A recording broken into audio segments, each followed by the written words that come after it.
C'est l'époque des hypervitesses, des plein de choses à faire et des retards partout. Avance. Tu dois travailler, travailler et travailler. Ordre et désordre. Je dirais... Sous tension. Connecté. Paradoxal. Moi, je la trouve chamboulée. Prometteuse. Angoissante. Anxiogène. Superficielle. Singulière. Je dirais qu'elle est éreintante. Positif. Complexe.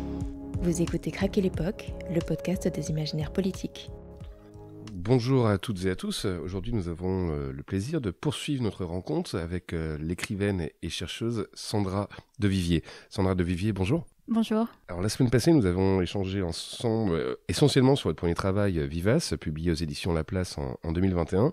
Aujourd'hui, on va plutôt se pencher sur votre livre qui paraît en janvier 2025 aux éditions Cambourakis. Mais avant d'entrer dans le cœur du sujet, j'aime bien observer comment les écrivains et les écrivaines commencent leur roman. Il faut commencer avec une photographie d'abord et avec une citation de Paul Celan, « Le monde est parti, je dois te porter », issu de son livre « Renverse du souffle ». Pourquoi avoir commencé avec cette citation ? Ah là là, ça va être difficile de vous répondre parce que je vais vraiment laisser le lecteur en comprendre la portée. Peut-être juste un indice. Il y a plusieurs traductions de cette phrase que je ne me risquerai pas à prononcer en allemand. Il y a une traduction qui est « Le monde est parti ». Il me faut te porter. Et il y a cette traduction qui est celle de Derrida que Hélène Sixou avait repris dans l'une de ses conférences que j'ai trouvée comme ça. Le monde est parti, je dois te porter. Et j'aurais peut-être pu mettre le je en italique. Alors, dans ce roman, La femme du lac, vous retracez la trajectoire imaginaire d'une femme allemande ayant grandi sous le nazisme à partir de négatifs que vous avez trouvés dans une brocante. Plus tard, donc, dans les années 60-70, on comprend que cette femme a un voisin poète. Ce n'est pas n'importe quel poète, parce que ce voisin poète est aussi un ancien nazi. C'est un nazi devenu poète. Racontez-nous la genèse de cette idée. Alors, c'est vraiment un texte qui a fait effraction dans ma vie. J'ai effectivement trouvé ces archives, ce lot de négatifs à Berlin. Je me suis d'abord posé la question de leur statut. Est-ce que c'était des traces ? Est-ce que c'était des archives ?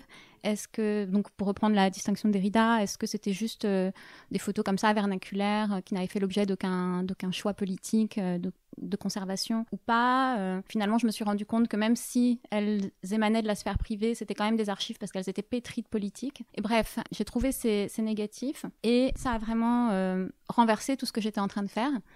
J'étais en train d'écrire un autre texte, j'avais écrit une centaine de pages, j'étais à Berlin pour toute autre chose. Je suis rentrée chez moi à Bruxelles, je n'arrivais pas à me détacher de ces images.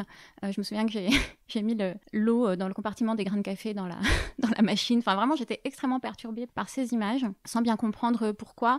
Et d'ailleurs, les premières lignes du texte gardent la trace de cette effraction. Ce sont des lignes les 5 premières lignes, je les ai écrites tout de suite. Et je les ai pas du tout retouchées, j'ai juste ajouté 2 virgules, parce que mon éditrice m'a dit que c'était mieux. Et voilà. Donc la jeunesse, c'est ça. C'est d'abord une énorme effraction. Et ensuite, j'ai commencé à enquêter, donc à la fois sur le mode visuel et sur un mode plus classique, cherchant à contextualiser ces images. Et assez rapidement, je me suis retrouvée face à un certain nombre d'apories, de blocages, et puis face à mon propre saisissement par ces images. Et j'ai découvert effectivement que le lieu où ça se passe existait un homme qui a été un grand financier, en fait, qui est devenu poète, mais qui a été un grand financier du régime nazi. Et j'ai imaginé que c'était son voisin. Et à partir de là, les choses se sont déroulées. C'est un petit peu ce que je vous expliquais la semaine dernière, c'est que je ne sais jamais où je vais dans mes textes, je cherche. Donc l'histoire s'est déroulée comme ça.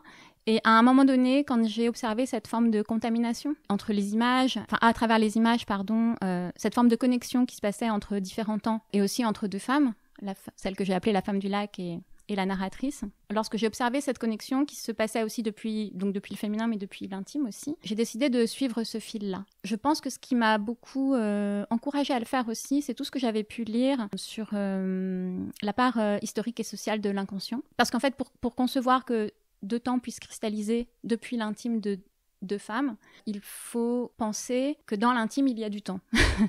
Je sais pas, j'ai eu l'intuition qu'il y avait quelque chose de juste là-dedans, et j'ai déroulé les choses comme ça. Et ensuite, cette part imaginaire, effectivement, cette trajectoire imaginaire, etc., c'est une trajectoire imaginaire plausible. C'est-à-dire que je me suis appuyée sur énormément de documents. Soit c'est juste, soit je l'ai constaté quelque part, soit je l'ai imaginé, et en imaginant, j'ai vu que ça sonnait juste. C'est vrai que c'est difficile à faire, mais quand vous avez ces négatifs, est-ce que vous avez le souvenir d'une image en particulier qui vous avait vraiment particulièrement touché et qui qui a décidé en fait qui a occupé en fait votre esprit au point que vous en avez fait un livre. Est-ce que vous pourriez nous la raconter, cette image? Je sais que c'est difficile à faire à l'oral, mais...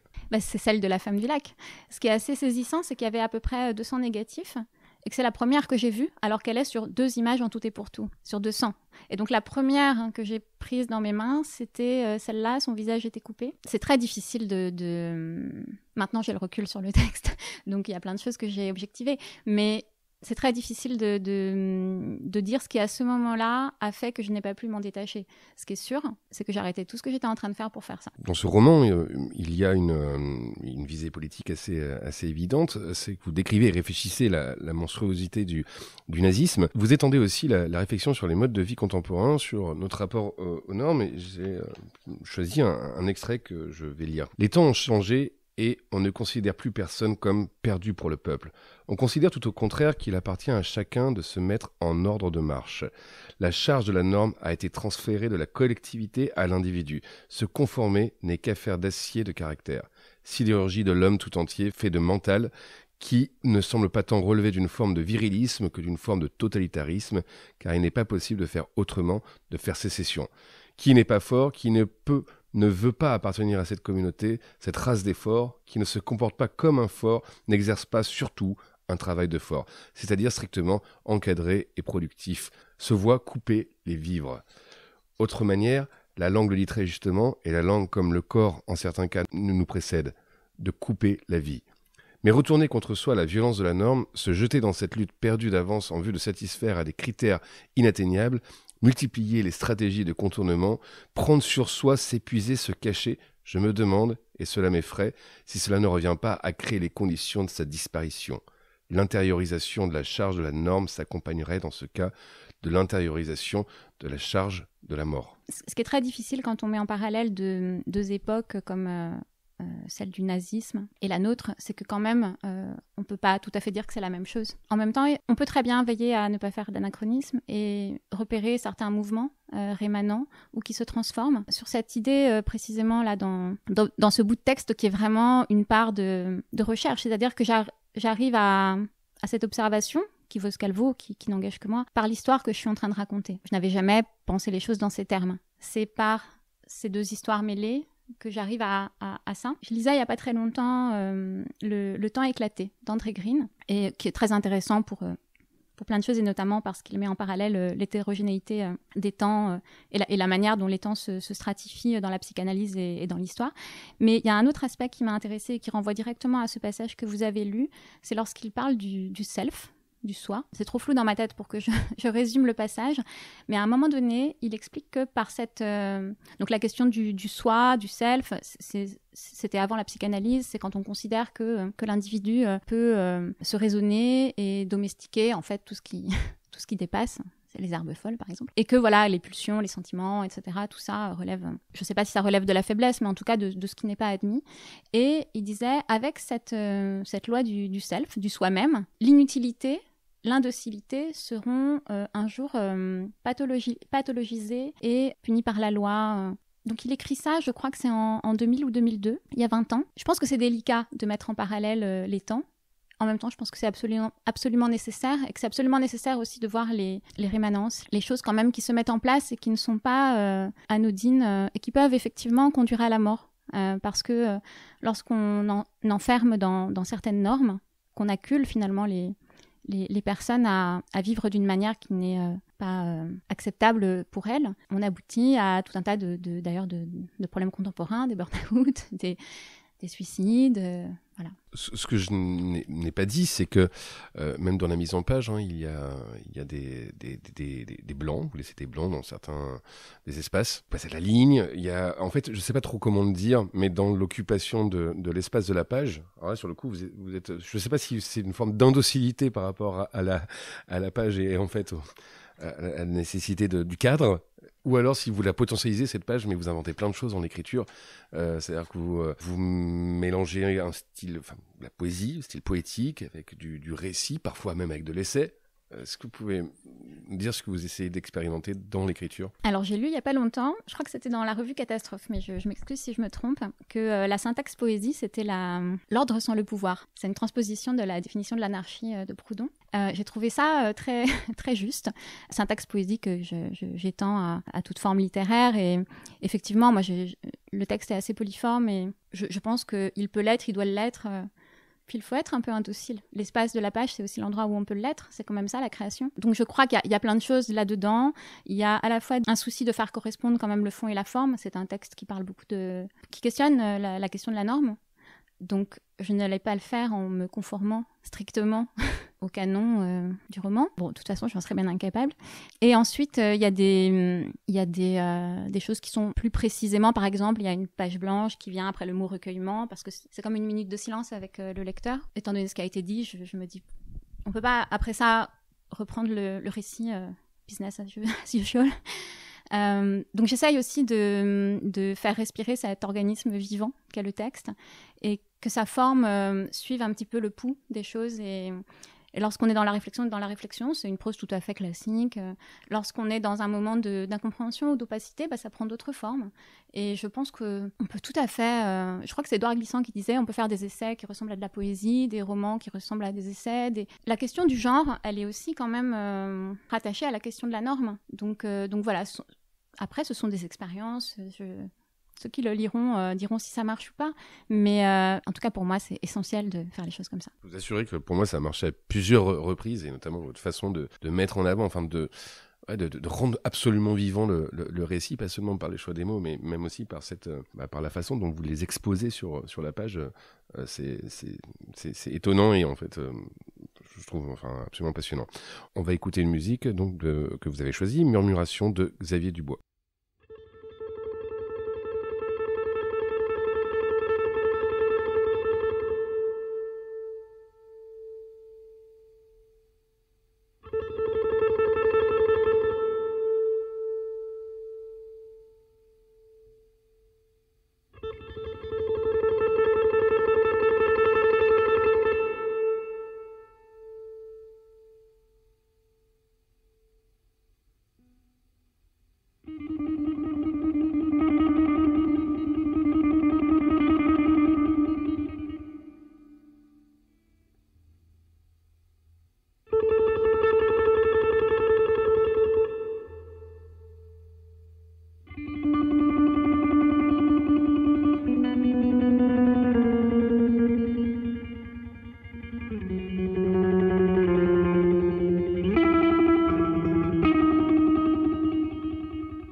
Alors là aussi, on est dans une musique qu'on pourrait qualifier un peu d'expérimentale. Pourquoi ce choix de musique de Xavier Dubois ? Alors Xavier Dubois, c'est un musicien qui fait partie d'un groupe de rock un peu sludge belge qui s'appelle Ultraphallus, qui est assez connu en Belgique. Mais j'ai choisi cette musique donc, qui fait plutôt partie de son travail personnel. Ça fait pas partie de ce qu'il fait avec son groupe, parce qu'il m'a accompagné lors de plusieurs lectures musicales.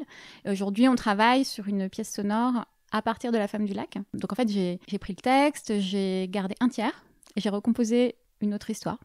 Alors évidemment, il y a des résonances, et donc lui, il compose la musique sur mesure, et on a une version avec des archives sonores, donc on va voir si on la garde, si on garde ces archives, mais je trouvais ça intéressant comme écho au fait que j'ai travaillé à partir d'une archive visuelle, d'avoir des archives sonores. Voilà, et en fait, ce travail, donc c'est pareil, c'est une expérience, c'est la première fois que je fais ça.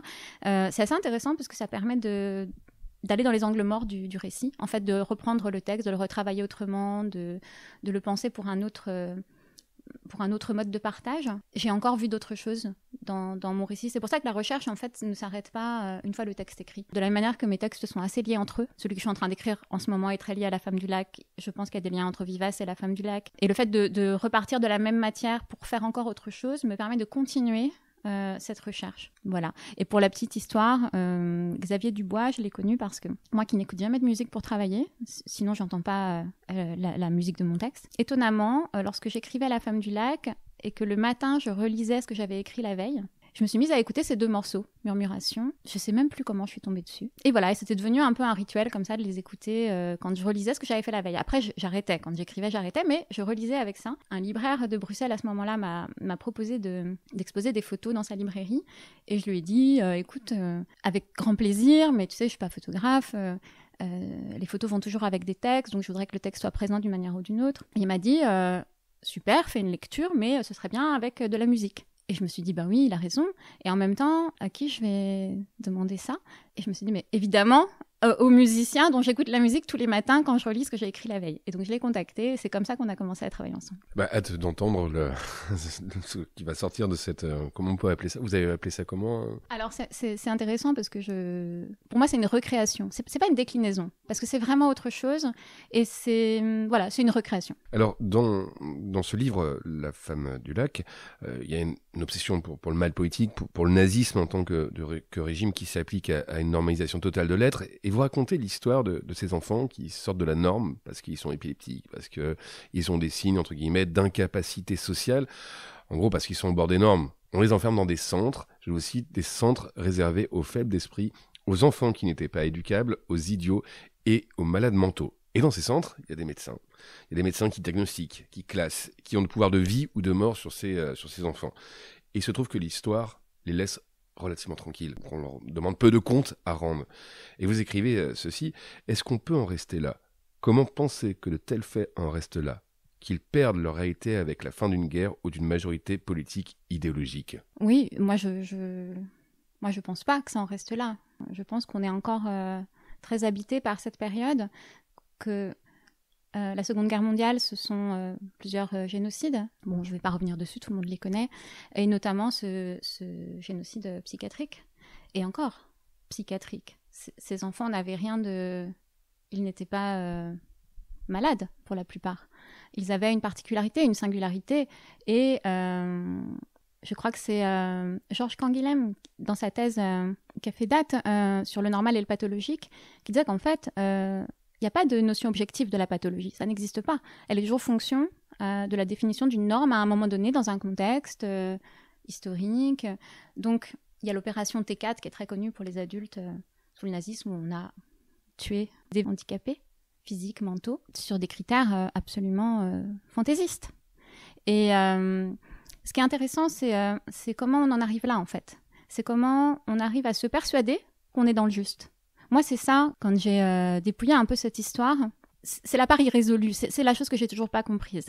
C'est comment, à un moment donné, les gens qui font ça ont la sensation d'être dans le juste, réellement, de faire le bien de la société. Voilà. Racontez même qu'il y a des parents qui probablement convaincus par le nazisme, qui vont conduire leurs enfants dans ces centres, et l'État qui prend en charge les obsèques, qui envoie en fait aux familles les cendres de ces enfants qui ne sont même pas les cendres de leurs enfants, qui sont des cendres mélangées des enfants. C'est un passage assez effroyable dans votre livre. Et puis on a ce voisin de la femme du lac, ce voisin qui est un financier pendant nazi. Et il se dit maintenant poète. Alors je ne savais pas qu'il avait existé réellement, mais comment on peut envisager une telle transformation ? Comment, au fond, une vraie quiétude, comment cet homme-là retrouve une vraie quiétude quelques années auparavant ? Il collabore aux horreurs nazies, et dorénavant, en fait, il retrouve la quiétude de la poésie. Je ne sais pas comment cet homme a trouvé la quiétude, franchement. Ce qui est certain, c'est qu'il a continué à exercer son métier de financier. Ensuite, c'est assez intéressant parce qu'il est devenu consultant dans l'aide au développement. Ça dit quelque chose de l'aide au développement et des valeurs qui sous-tendent parfois cette action-là. Donc voilà, c'est assez connu qu'en Allemagne, après la période nazie, il y avait quand même des compétences, des médecins, etc., qui n'ont pas été inquiétés parce que simplement, on avait besoin de ces compétences pour faire fonctionner le pays qui était déjà dans un état lamentable. Donc il y a cette logique-là. Mais ensuite, comment il a pu écrire des poèmes et des poèmes sur la nature ? C'est ça qui m'a vraiment intéressée. Donc moi, je lui invente le poème qui est dans le livre qu'il est censé avoir écrit. C'est moi qui l'ai écrit pour lui, parce que je n'ai jamais retrouvé ces poèmes. Je pense que la réponse tient un petit peu dans le naturalisme nazi, la conception du naturalisme. Il y a quand même une valorisation de la nature qui s'appuyait un petit peu sur le romantisme allemand. C'est comme ça en tout cas que ça a pris, je pense, mais qui est un naturalisme, on en parlait la semaine dernière, qui est un naturalisme de prédation de la nature, de possession et de pureté. La nature, elle doit correspondre à une norme définie politiquement, et elle doit servir à quelque chose.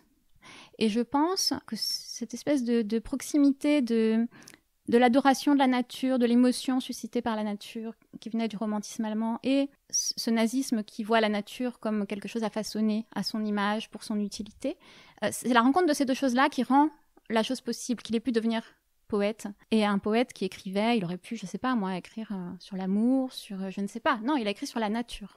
Et ça, c'est vraiment quelque chose quand même, je trouve qu'il n'y a pas un détail dans l'affiliation entre ces différentes idées à travers les époques. Voilà, mais j'ai évidemment cherché partout. Il a publié un recueil de poèmes. J'ai retourné toutes les archives, je ne l'ai jamais trouvé. Donc j'ai fini par lui en écrire un. Mais... Alors vous avez choisi un texte de Liliane Giraudon, « L'amour est plus froid que le lac ». Je vous propose d'en faire la lecture si vous voulez bien. Le lac habite le livre, celui que je lis en l'écrivant. Car les mots se sont détournés de la phrase. Ce sont les silences entre les mots qui sont devenus les lieux d'un autre casting, d'un autre film. Dehors, on a commencé à détruire la langue. Procédure d'éloignement a remplacé mesure d'expulsion. Réussite différée, échec scolaire.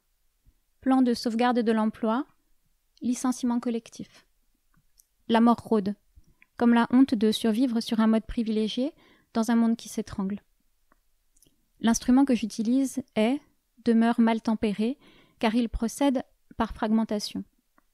Un stoppage incessant rythme le poème et introduit polaroïdement des successions de pauses, tant cliquetis avec motif, illustrant la préparation autant que la répétition de meurtres, passé et à venir, privé ou de masse. La ligne de démarcation entre prose et poésie se déplace incessamment. Quelque chose de profond et d'acharné dans l'usage d'une technique froide. Aujourd'hui, ce qui m'importe, c'est la combinatoire. Thoreau avait raison. L'expérience est dans les doigts et dans la tête. Le cœur, lui, n'a pas d'expérience. Sur nous tous, le poème en sait bien plus long que nous. Et c'est bien parce qu'il brûle sur un monde dévasté que l'amour est plus froid que le lac. Alors, je ne veux pas forcer la parole, mais j'ai envie de savoir pourquoi ce choix, enfin comment... Alors, c'est une poétesse que j'aime beaucoup et que je pense n'est pas assez connue pour la qualité de son travail.